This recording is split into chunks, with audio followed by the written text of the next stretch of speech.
آنکھیں دی اس بنیاد پر، زبان دی اس بنیاد پر، ہاتھ پیر دیے اس بنیاد پر ہم اشرف ہیں، دیکھنے اور بولنے کی صلاحیت رکھتے ہیں اس بنیاد پر اشرف ہیں۔ یہ صاحبان اشرف بیٹھے ہوئے ہیں، انہوں نے کبھی سوچا کہ ہمارے سر پہ خدا نے جو اشرفیت کا تاج رکھا ہے کس بنیاد پر رکھا ہے، کیسے ہم اشرف ہو گئے؟ یاد رکھیے ہم اشرف اس بنیاد پر نہیں ہے کہ اس نے ہمیں زبان و دل اور قوت اور بصارت و سماعت والا بنایا ہے، نہیں۔ اگر ہم آنکھیں رکھتے ہیں تو کیا جانور آنکھیں نہیں رکھتا؟ ہم بولتے ہیں تو کیا جانور نہیں بولتا؟ ہم دیکھتے ہیں تو جانور نہیں دیکھتا؟ تو ہم بھی دیکھتے ہیں وہ بھی دیکھتا ہے، ہم بھی بولتے ہیں وہ بھی بولتا ہے، ہم بھی کھاتے ہیں وہ بھی کھاتا ہے، ہم بھی چلتے ہیں وہ بھی چلتا ہے، سب کچھ تو کرتا ہے، تو پھر اس کو بھی اشرف کہنا چاہیے۔ مگر نہیں صاحب، انسان فخر میں چور ہے بالکل، ہم اشرف ہیں وہ اشرف ہو ہی نہیں سکتا۔ ہم نے کہا پھر فرق کیا ہے تم میں اور اس میں، کبھی غور کیا؟ سوچنے کی بھی تو ضرورت ہے۔ اگر ہم اشرف ہیں اور جانور اشرف نہیں ہے تو پھر دونوں میں فرق کیا ہے؟ یاد رکھیے گا فرق ہے اگر صرف اس بات کھاتا ہے، ہم بھی کھاتے ہیں وہ بھی کھاتا ہے، سب کھاتے ہیں نا، مگر خدا نے ہمیں اشرف اس لیے بنایا ہے کہ ہم میں اور جانور میں ایک تمیز رکھی ہے، بڑی توجہ، ہم میں اور جانور میں ایک تمیز رکھی ہے۔ تمیز یہ رکھی ہے کہ جانور جہاں رزق دیکھتا ہے، جہاں کھانا دیکھتا ہے، جیسا کھانا دیکھتا ہے، توجہ فرمائیے اللہ نے محترم، وہاں جانور منہ مارتا ہے۔ اب ہمیں اس سے کچھ تو فرق رکھنا چاہیے۔ ہائے ہائے توجہ، ہم ہیں اشرف تو جانور نجس کھائے تو کھائے، ہم نہ کھائے،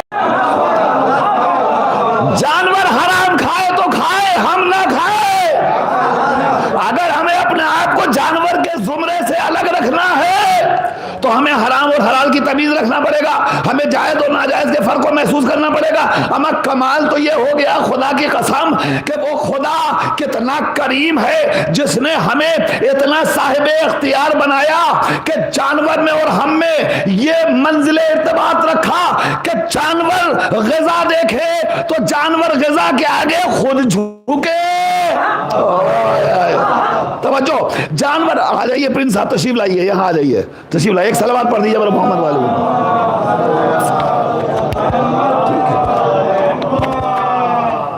ہلو دیکھ لو ذرا سا بھائی، اس کو یہاں سے کیا ٹھیک ہے، بآواز بلند صلوات پڑھ دیجیے۔ صلی اللہ علیہ وسلم۔ آپ غور فرما رہے ہیں، خدا نے اتنا بڑا کرم کیا، اس نے کہا تم جان غذا کے آگے نہ جھکنا، جان غذا کے آگے جھکے گا تب وہ غذا اپنے دہن تک لے جائے گا۔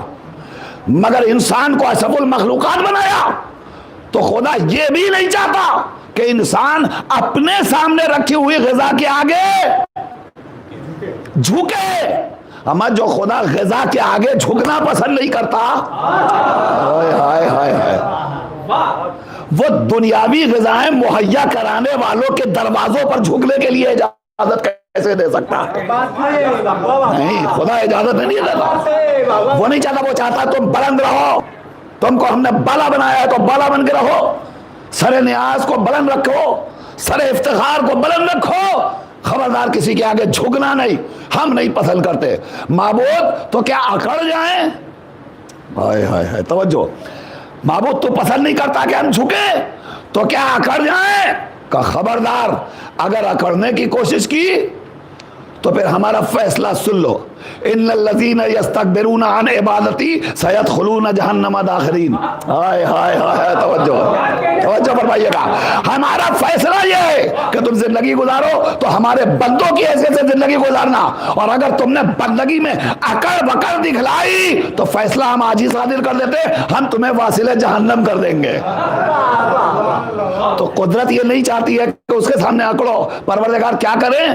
تو ہمیں ممتاز کیسے بنایا، ہم کریں کیا؟ تو آواز قدرت آئی، العقل ما عبد بہ الرحمن، ہم نے تمہیں صاحب عقل بنایا اور ہر صاحب عقل کا کمال یہ ہے کہ وہ سر نیاز کو خدا کے آگے جھکا دے. توجہ فرما رہے ہیں آپ؟ ہم نے تمہیں ممتاز بنایا صاحب عقل ہونے کی بنیاد پر. تمہارے اندر عقل ہے اس لیے ہم نے تمہیں ممتاز بنایا ہے. اچھا تم اپنے جسم کے اعضاء کی بنیاد پر فخر کر رہے ہو. تم سنتے ہو اس لیے صاحب افتخار ہو، اشرف ہو. تم بولتے ہو اس لیے اشرف ہو. اچھا کس چیز سے بولتے ہو؟ کان سے؟ غلط. کس چیز سے بولتے ہو؟ گوشت زبان سے؟ غلط. توجہ، اب یہ بھی ایک فلسفہ ہے خدا کی قسم. زبان سے؟ غلط. تم کس چیز سے دیکھتے ہو؟ آنکھ سے؟ غلط. تم سمجھ رہے ہو کہ تم زبان سے بول رہے ہو؟ اچھا زبان کس چیز کی ہے؟ کس چیز کی ہے زبان؟ ہمیں اتنا خاموشی سے بولیے گا. گوشت کی ہے نا زبان، گوشت کی. قدم قدم پہ یہاں قصاب ملیں گے آپ کو. جائیے ہر قصائی کی دکان سے سارے گوشت لا کے رکھیے اور بلوا لیجئے تو میں جانوں. ہائے ہائے فرمائیے، توجہ فرمائیے. آپ بلوا لیجئے تو میں جانوں. اس کا مطلب کیا ہوا؟ یہ تو فیصلہ ہو گیا کہ گوشت نہیں بولتا. ہم جسے آنکھ سمجھ رہے ہیں آنکھ نہیں دیکھ رہی ہے. ہم جسے کان سمجھ رہے ہیں یہ کان نہیں سن رہا ہے. پھر سن کیا رہا ہے؟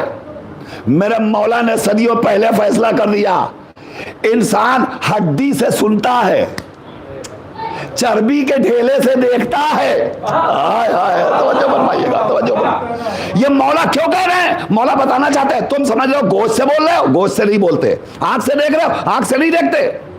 تو پھر کہا اس پہ قدرت نے اپنی طرف سے ایک انفرادی طاقت عطا کر رکھی ہے. اسی طاقت کا نام ہے عقل، جو خدا نے جانوروں کو نہیں دی، انسانوں کو دی. اب تمہیں جو فیصلہ کرنا ہے وہ اپنی عقل کے مطابق فیصلہ کرنا ہے. کیا اچھا ہے، کیا برا ہے، کیا صحیح ہے، کیا غلط ہے. نصیر اعظمی آ کے ممبر پہ بیٹھ کر جو کچھ کہہ دے وہ سب صحیح، سب صحیح. اور اب یہاں سے نفیس صاحب اٹھ کے جائیں اور جانے کے بعد مان لیں باپ بالکل یہی صحیح ہے جو کچھ انہوں نے کہا ہے. ارے پہلے معلوم تو کرو کہ نصیر اعظمی کے پاس علم ہے کہ نہیں، صاحب صلاحیت ہے کہ نہیں، یا فکر محدود ہے جو کچھ رٹ رٹا کے آئے ہیں اسی کو بیان کر دیتے ہیں. غور کرنا چاہیے. یہی پروردگار چاہتا ہے ہم سے. سنی سنائی باتوں پہ عمل نہ کرو. افلا یتدبرون القرآن. تم قرآن میں غور اور فکر کیوں نہیں کرتے ہو؟ ہم نے قرآن مجید کے اندر بہت ساری نعمتوں کو اکٹھا کر رکھا مگر تم قرآن کے بارے میں سوچتے ہی نہیں، فکر ہی نہیں کرتے، غور ہی نہیں کرتے. کیوں؟ اس لیے کہ ہمارا قرآن سے رشتہ ہی کیا ہے؟ کیا رشتہ ہے؟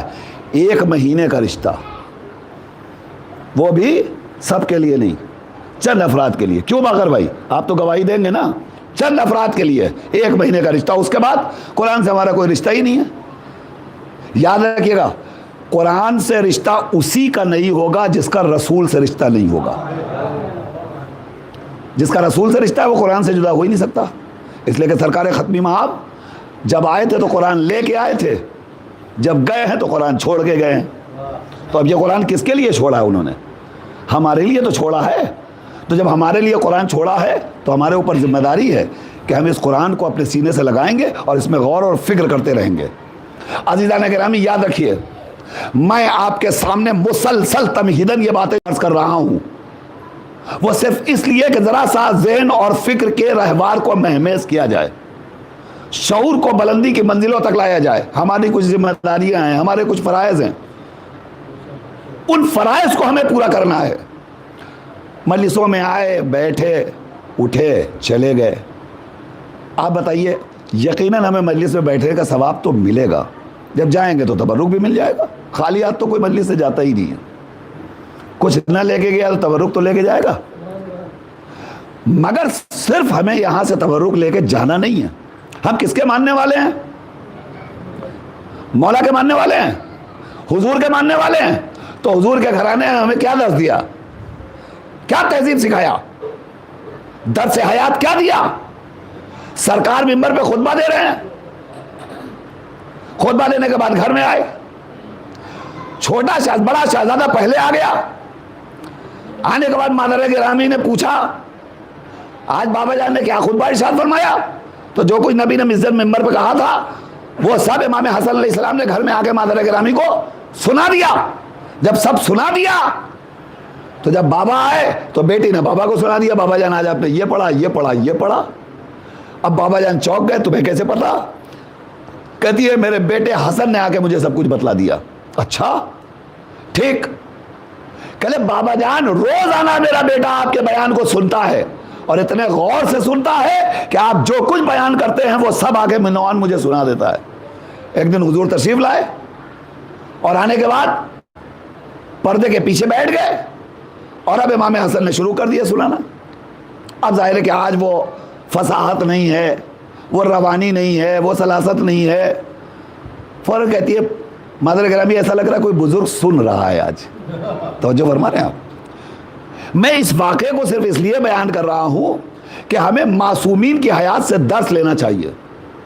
امام حسن علیہ السلام کو گھر میں آ کر پورے خطبے کو اور پوری مجلس کو بیان کرنے کی ضرورت کیا ہے؟ دو چیزیں ہیں۔ پہلی چیز، امام یہ بتانا چاہتے ہیں کہ جو لوگ مجلس میں بیٹھا کرے اس وقت اپنے ذہن اور شعور اور فکر اور ادراک کو فقط خطیب کے بیان کی طرف مرکوز رکھا کرے۔ توجہ فرمائیے گا، جو کچھ کہے وہ اسے غور سے سنیں۔ اور دوسری تعلیم یہ دینا چاہتے ہیں کہ جب گھر سے بچے واپس، مجلسوں سے بچے واپس اپنے گھروں کو جائیں تو ماں اور باپ کی ذمہ داری ہے کہ فوراً بچوں سے سوال کرے کہ مجلس سے آئے ہو تو یہ بتاؤ مولانا نے کیا پڑھا۔ اگر ہمارے گھروں کا یہ مزاج بن جائے گا تو معاشرہ سدھر جائے گا۔ ہمارے بچے گھر سے مجلس کے نام میں نکل کر ادھر ادھر نہیں بھٹکیں گے، اس لیے کہ انہیں یہ احساس رہے گا کہ میں جب جاؤں گا تو والدین پوچھیں گے کہ مجلس میں کیا بیان کیا گیا۔ تو یہ ائمہ کی سیرت سے ہمیں یہ درس ملتا ہے، ہمیں یہ حیات ملتی ہے۔ عزیزان گرامی، بس میں اپنی بات کو پوری تمہید کو سمیٹنا چاہتا ہوں۔ یاد رکھیے گا، اگر انسان در علی سے دور ہو جائے گا تو پھر شعور نہیں حاصل کر سکتا، زندگی میں کچھ نہیں ملے گا۔ اگر علی کے در سے وابستہ ہو جائے گا تو یقیناً اس کی زندگی سدھر جائے گی اور سنور جائے گی۔ مولا متقیان غالب کل غالب حضرت علی ابن ابی طالب علیہ الصلوۃ والسلام،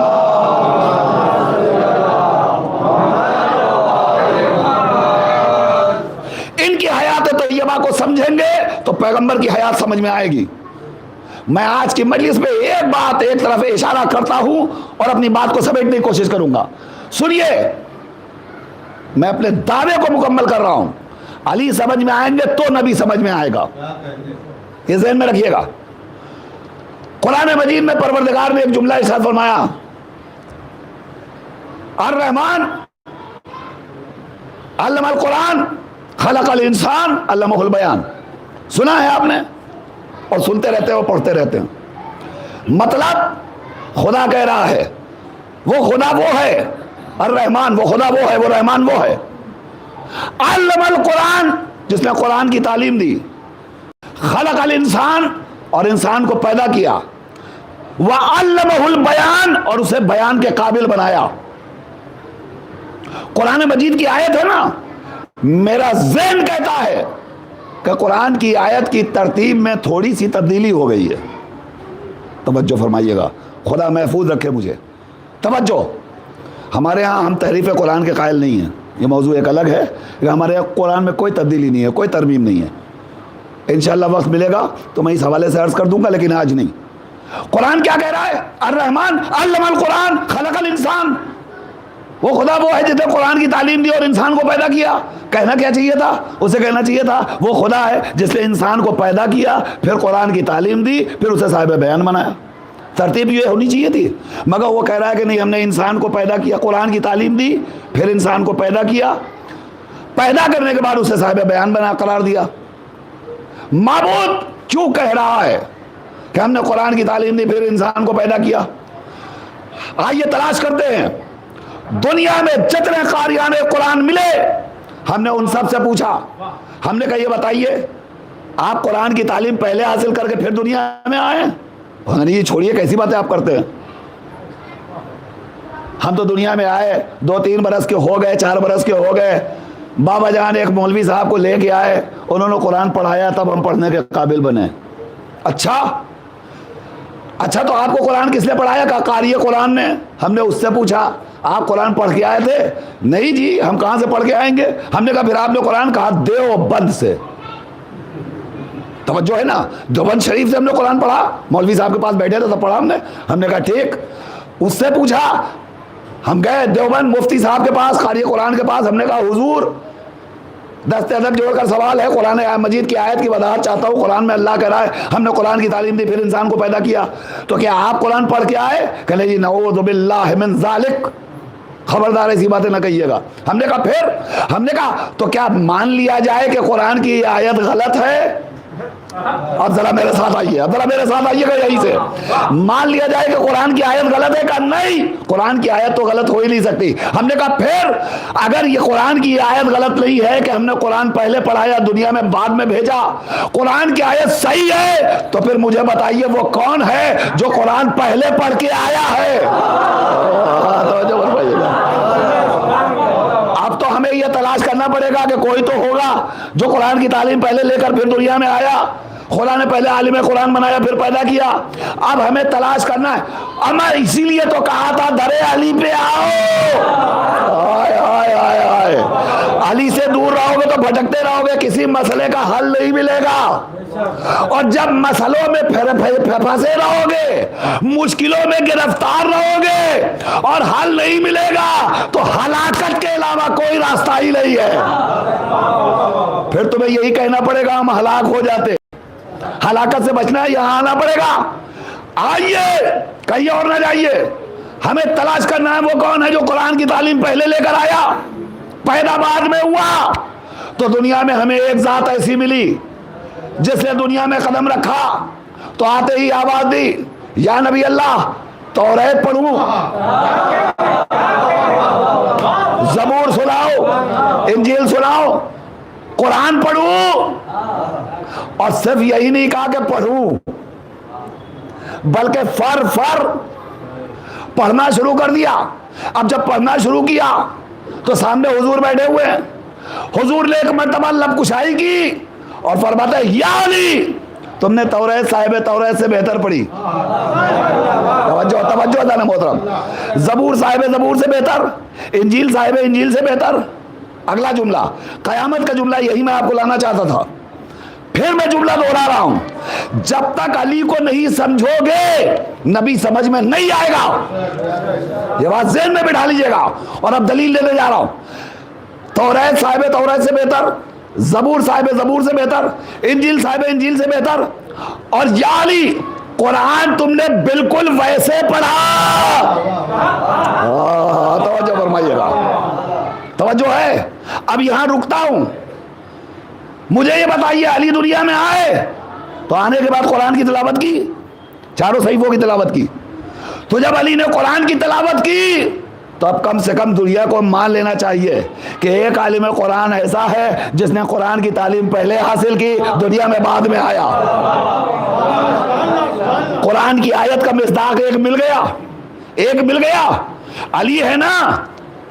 تو اب میرا آپ سب سے سوال ہے، ہم ادھورے کلمے کے قائل نہیں ہیں، ہمارا کلمہ مکمل ہے۔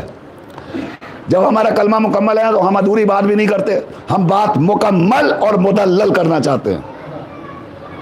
علی آئے، قرآن پڑھا، سب نے مانا، اور ساری تاریخوں میں ملتا ہے۔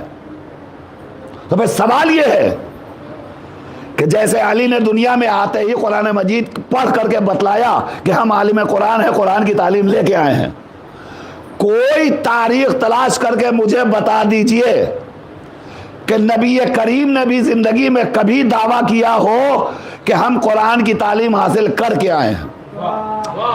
عجیب منزل پر میں ہوں، خدا کی قسم، فکر کی بات ہے، غور کرنے کی بات ہے، اور یہ ہے صراط مستقیم۔ اب اگر میں اس سے بچ گیا تو نتیجہ میرا بیڑا پار۔ نبی نے کبھی کہا کہ میں قرآن کی تعلیم حاصل کر کے آیا؟ کبھی کوئی دعویٰ کیا نبی نے؟ علی نے دعویٰ کیا، آتے ہی قرآن پڑھ دیا، نبی نے نہیں پڑھا۔ تو کیا یہ مان لیا جائے کہ معاذ اللہ علی عالم قرآن بن کے آئے تھے اور نبی معاذ اللہ عالم قرآن بن کے نہیں آئے؟ ہے کسی منہ میں یہ زبان جو کہہ دے کہ نبی عالم قرآن نہیں تھے؟ تھے کہ نہیں تھے؟ مگر مانا کیسے جائے؟ تھے تو مانے کیسے؟ کوئی دلیل نہیں ہے۔ تو میں اب آپ سے آپ کی فکروں کو جھجوڑنا چاہتا ہوں، سنیے، یہ بتائیے علی دنیا میں کب آئے؟ 13 رجب سن 30 عام الفیل کو، پورا مجمع میرے ساتھ رہے، 13 رجب علی آئے دنیا میں۔ اب وہی تاریخ جو بڑھ کے آواز دے رہی ہے کہ علی دنیا میں آئے تو آتے قرآن کی تعلیم کی تلاوت کی، اسی تاریخ سے پوچھئے علی نے 13 رجب کو قرآن پڑھا؟ علی نے 14 رجب کو قرآن پڑھ کے سنایا؟ علی نے 15 رجب کو قرآن پڑھا؟ آدھے بھائی ذرا سا توجہ فرمائیے۔ نہیں، تاریخ کہتی ہے علی خاموش۔ نہ علی نے آنکھ کھولی، نہ علی نے زبان کھولی، نہ دیکھا نہ بولے۔ اب تو صرف سلام کیجئے فاطمہ بنت اسد کے ایمان پر۔ ہائے ہائے ہائے، بچہ آغوش میں ہے، نہ بول رہا ہے نہ دیکھ رہا ہے، مگر پھر بھی قلب بادر علی مطمئن ہے۔ وہ جانتی ہے کہ اس کے نہ بولنے میں بھی کوئی نہ کوئی مصلحت ہے، اس لیے کہ یہ عالم قرآن بن کے آیا ہے، یہ صاحب علم لدنی بن کے آیا ہے، نہ بولنے میں مصلحت۔ علی خاموش۔ 3 روز گزر گئے، علی نے قرآن نہیں پڑھا، مگر 3 دن کے بعد جب حضور تشریف لائے اور جیسے ہی نصف نور کو نصف نور نے دیکھا، جو فرمائیے گا، دست رسالت پر چشم امامت واہ ہوئی، رحل امام نبوت پر قرآن امامت نے لب کشائی فرمائی۔ ہائے ہائے، توجہ فرمائیے گا۔ اب جیسے ہی نبی کو علی نے دیکھا تو فوراً صحیفوں کی تلاوت شروع کر دی۔ اے علی، دنیا میں آئے تھے تو آنے کے بعد 3 دن تک قرآن کیوں نہیں پڑھا؟ یہ نبی کے آنے کے بعد کیوں پڑھا؟ علی آواز دیں گے تمہیں پتہ نہیں، ہم آئے ہیں معرفت رسالت دلوں میں متراسخ کرانے کے لیے، عرفان رسالت سے تمہیں آگاہ کرانے کے لیے، ذات رسالت اقدس کو پہچانوانے کے لیے۔ سنو، نبی کی ذات کتنی عظیم ہے، تم یہ سمجھ رہے ہو کہ نبی کریم معاذ اللہ تمہارے جیسا امی، ان پڑھ، جاہل، مگر میں نبی کے ہاتھوں پر قرآن کی تلاوت جب کروں گا اور جب نبی میرے قرآن کی تلاوت کی تائید کرے گا، ہائے ہائے ہائے، توجہ فرمائیے ذرا محترم، جب نبی تلاوت قرآن کی تائید کرے گا اور بتائے گا یا علی تم نے قرآن بالکل ویسے پڑھا جیسے میں پڑھا کرتا ہوں، یہ تائید خود بتائے گی کہ جیسے علی عالم قرآن بن کے آئے ویسے ہی نبی بھی عالم قرآن۔ صلوات پڑھنے پر محمد و آل محمد۔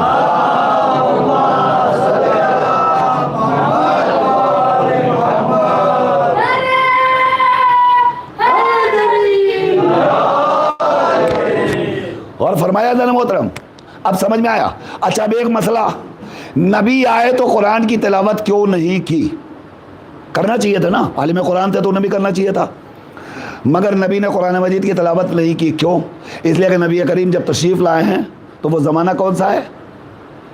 جاہلیت کا زمانہ، جاہلوں کا زمانہ نہیں، جاہلیت کا زمانہ۔ جاہل کون ہے اور جاہلیت کا زمانہ کون سا ہے؟ جاہل وہ ہے جو علم رکھے عمل نہ کرے، اور جاہلیت کا زمانہ جسے کچھ پتہ ہی نہیں ہو۔ تو زمانہ جاہلیت میں تشریف لائے تھے حضور، اس زمانے میں جہاں نبی کی شان میں گستاخیاں ہو رہی تھی، طرح طرح کے الزامات عائد ہو رہے تھے حضور کی شان مبارکہ میں۔ غور فرمائیے گا، کبھی ان کو جاہل کہا جا رہا ہے، کبھی امی کہا جا رہا ہے، کبھی ان پڑھ کہا جا رہا ہے، اور نہ جانے ایسے طرح طرح کے الزامات، یہاں تک کہ جادوگر ہیں، دماغ تک پہ اثر کا الزام لگا دیا گیا۔ اب آپ سوچیں، حضور ایسے زمانے میں آئے ہیں جہاں پورا زمانہ جاہلیت ہے، ایسے عالم میں حضور آنے کے بعد جہاں 70 الزامات پہلے سے موجود ہوں، وہاں نبی کریم اگر قرآن کی تلاوت کرنے لگتے تو پھر یہ جو بہکانے والے تھے ان کو تو دلیلیں مل جاتی کہ دیکھا ہم نے کہا نہیں تھا کہ یہ جادوگر ہیں، یہ ساحر ہیں، یہ ان پڑھ ہیں، امی ہیں، اب دیکھو یہ پتہ نہیں کیا ماذ اللہ اول فول. اس لیے کہ وہ نئی زبان ہوتی اور کسی کی سمجھ میں نہیں آتی. قرآن کسی کے سمجھ میں نہیں آتا تو نبی کریم پر ایک الزام اور عائد ہو جاتا. لہذا حکم پروردگار تھا نبی آپ خاموش رہیے گا، اس لیے کہ آپ عالم قرآن تو ہیں مگر آپ کے علاوہ کوئی دوسرا عالم قرآن نہیں ہے. توجہ فرمائیے گا. لہذا آپ بولیے گا نہیں ابھی. اچھا نبی خاموش، مگر جب علی آیا اور علی نے قرآن مجید کی تلاوت کر دی تو نبی کریم نے فوراً فرمایا یا علی تم نے قرآن بالکل ویسے پڑھا جیسے میں پڑھتا ہوں. اب کوئی تاریخ نہیں کہتی کہ علی نے پلٹ کے کہا یا نبی اللہ آتے ہی میرا ایک اعزاز. ہائے ہائے توجہ فرمائیے گا. ارے میرا یہ شرف ہے نا کہ میں نے آتے قرآن کی تلاوت کی، یہ بھی آپ نے اپنے سے منسوخ کر دیا. نہیں، علی نے کہیں نہیں کہا، کہیں نہیں کہا. یہ کہہ کے خاموش رہ کے علی نے ثبوت دے دیا کہ یاد رکھو میں قرآن کا عالم بعد میں ہوں، نبی قرآن کا عالم پہلے بن کے آیا. اب آپ نے سمجھا؟ ہم علی کو پہچانیں گے تب نبی سمجھ میں آئے گا، اور اگر علی کو نہیں پہچانا تو نبی سمجھ میں نہیں آ سکتا. مجلس میری اختتام کی منزل میں پہنچ گئی. یہ ہیں علی اور علی کے گھرانے والے، انہیں سمجھنا ضروری ہے. اب اس مجلس کا آخری جملہ اور بات مکمل. ایک بات بتائیے، یہی کیوں معرفت رسالت اور عرفان رسالت کے پیغمبر بن کے آئے؟ نبوت کا کہ تحفظ کی ذمہ داری بھائی سبھی تو تھے نبی کے زمانے میں، شیدائی فدائی سب تھے نا حضور کے زمانے میں. تو کسی اور نے حضور کی حیات طیبہ پر اس طریقے سے فکر کیوں نہیں کی اور ان کا تحفظ کیوں نہیں کیا؟ اور صرف علی اور اولاد علی ہی نے حضور کی رسالت کی گواہی بھی دی اور بار بار ان کا تحفظ بھی کیا. کیا وجہ ہے اور کس حد تک؟ غور کرنے کی بات ہے. کس حد تک؟ میں ایک جملہ کہوں، ہم اور آپ یہاں بیٹھے ہوئے ہیں، ہم گفتگو کر رہے ہیں، جب تک ہمارے بدن پہ یہ سر سلامت ہے ہم بول رہے ہیں. لیکن ابھی کوئی اٹھے اور آٹ کر کوٹ کر کے ہمارا سر قلم کر لے، اس کے بعد ہم بول پائیں گے؟ نہیں بول پائیں گے. اور جب ہم نہیں بول پائیں گے، خاموش ہو جائیں گے، تو اتنے بڑے مجمع میں کوئی یہ کہہ سکتا ہے کہ جب نصیر اعظمی کا سر کاٹ لیا گیا تو اس کے بعد انہوں نے بولنا چھوڑ دیا؟ ذرا سی توجہ چاہتا ہوں میں آپ کی. آخری بات ہے اس مجلس کی، فکری بات آپ کے حوالے کر رہا ہوں آج. کوئی کہہ پائے گا بڑی دیر سے مجلس پڑھ رہے تھے، جب سر کاٹ لیا گیا تو انہوں نے بولنا چھوڑ دیا؟ پورے مجمع میں کوئی یہ کہہ پائے گا؟ نہیں کہہ پائے گا. اس کا مطلب یہ ہوا کہ انسان خود فیصلہ کر لیتا ہے. جب سروتن میں جدائی ہو جائے تو انسان بول نہیں سکتا، قوت گویائی بھی ختم ہو جاتی ہے. اب سوال یہ ہے کہ جب امام حسین علیہ السلام کے سر کو قلم کر لیا گیا تو امام نوک نیزہ پہ گئے تو تلاوت قرآن مجید کیوں کی؟ دیکھیے ایک سوال ہے، اور اس سوال کو اگر میں آپ تک پہنچا لے گیا، فضائل کے پیرائے میں عرض کر رہا ہوں، ذہن میں رکھیے گا، مصائب نہیں ہے. کیا وجہ ہے امام حسین علیہ السلام کے سر کو کاٹ دیا گیا، نوک نیزہ پہ بلند کر دیا گیا؟ جب یہ سر نیزے پہ بلند ہو گیا تو وہاں جانے کے بعد امام نے سورہ کہف کی تلاوت شروع کر دی. کیوں تلاوت شروع کی؟ اگر رشتہ ٹوٹ گیا، قرآن پڑھنا حسین نے چھوڑ دیا، زندگی بھر قرآن ہے، مگر سر کی جدائی کے بعد حسین نے قرآن پڑھنا چھوڑ دیا، کوئی کہہ سکتا تھا؟ کوئی نہیں کہتا.